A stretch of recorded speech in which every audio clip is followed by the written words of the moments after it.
Let's take a closer look at the team who were relegated from the Premier League in 2024. The season before, they won the second tier and got promoted. The season before that, they were relegated in last place with just one win. The season before that, they won the second tier and got promoted. The season before that, they were relegated in last place with just one win.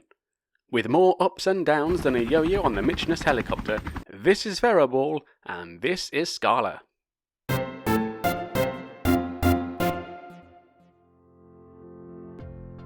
There's nothing too complicated about the name here.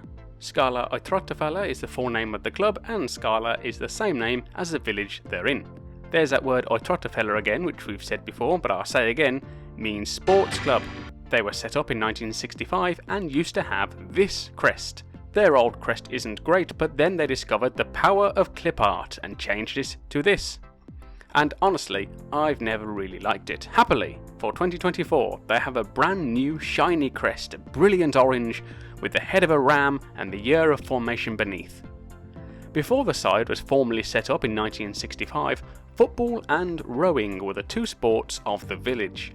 Unfortunately, they never got as far as inventing row football, so they competed the rowing competitions in borrowed boats, and friendly football matches took place against other villages on the island on whatever field looked the driest. The first committee of the club pledged to get the village their own boat and a dedicated football field accessible to everyone. Skála are based, conveniently, in the village of Skála. Although before 2011 it was called Skáli. It's a complicated Faroese linguistic thing I don't fully understand, but a word ending changes depending on what grammatical case you're using, and since Skála was the version in most spoken sentences, the villagers asked for an official name change. Not that Google Maps has caught up yet. The village is located next to, and gives its name to, the Skálafjörður, which cuts into estuary. As a result of having a massive waterway on your doorstep, Skála is home to the biggest shipyard in the country and comfortably the biggest employer in the town. The team play at the Skála Stadium, which holds 1,000 people. Not bad for a village of just over 600 residents. The stadium also goes by this name, let me see if I can butcher this correctly, Undir Mýrarjaðri, which I think might mean under the marsh on the terrace? Not sure. In 1984, the ground hosted the Faroese Cup final between HB and Geoy Gorta. 2-0 to HB, if you're wondering. The village was in a bit of a cul-de-sac until 2020 when they opened the Eysturoyartunnel, which translates into that big underwater roundabout. Now, via the village of Strenda, a trip to the capital takes just 20 minutes as opposed to an hour. Hooray for tunnels!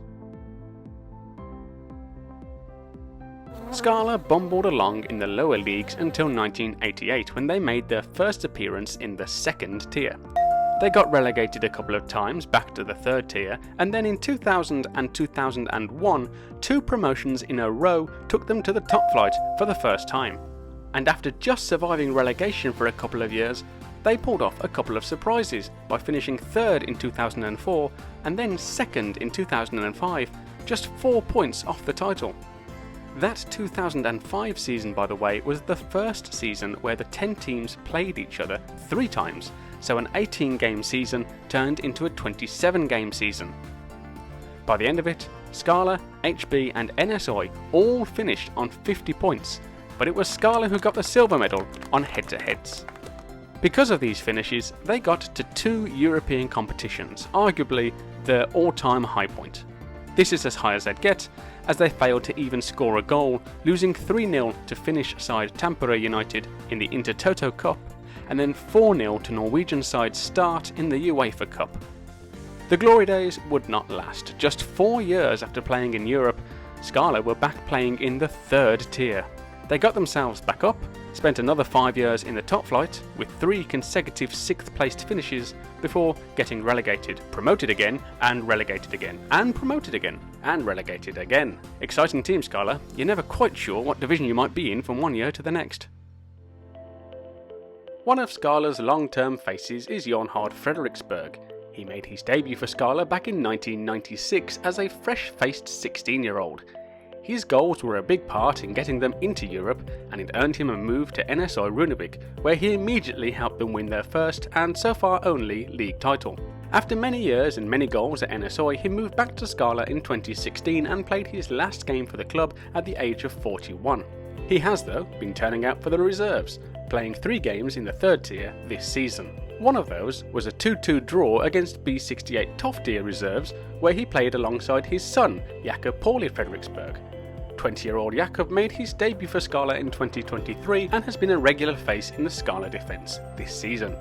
Out of the current crop, nobody lives Skála more than Jakob Jakobsen, who, apart from a recent 2-season stint at NSI Runeberg, has been playing for Skála since 2008, making his debut when he was just 16. 20-year-old Bjarti Thorleifsson and 22-year-old Marcus Hellesdal played every game last season, so there's definitely some good youth coming through the club. And a special mention for the man they call Mr. Skála, Ragnar Skála. I touched on this back in the EB Stramer video, but the Skála women's team is very successful, but they've had to do it with some help from their northern neighbours. Skála and EB Stramer put their pools together and came up with a title-winning women's team in 2017. This was helped largely by the prolific Heidi Sevdal, who scored 35 goals in 22 games. She's played for HB and NSI since and has scored 20 goals or more in 8 of the last 11 seasons, with 43 in 2021. That was the year the Women's League expanded to 8 teams, and in that season, EBS Skála finished 3rd, with Leah Lisberg scoring 22 goals in 23 games. At the start of the 2024 season, the 2 teams ended their partnership and Skála retained the squad under their name exclusively, and they finished 6th. Skála were unlucky to get relegated last season, winning 5 games, their best return in the Premier League for years, but they dropped into the relegation spots on the final day after a long winless run.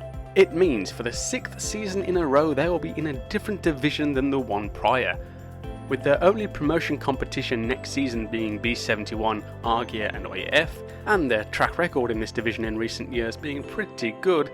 You'd put decent money on Skála's bouncing business to continue with a promotion back to the top flight. That's your lot from Skála. I'm sorry it's taken so long to get here, but I will follow this up again, because the next one is B71 Sandoy. Thank you for watching Fairaball. See you next time.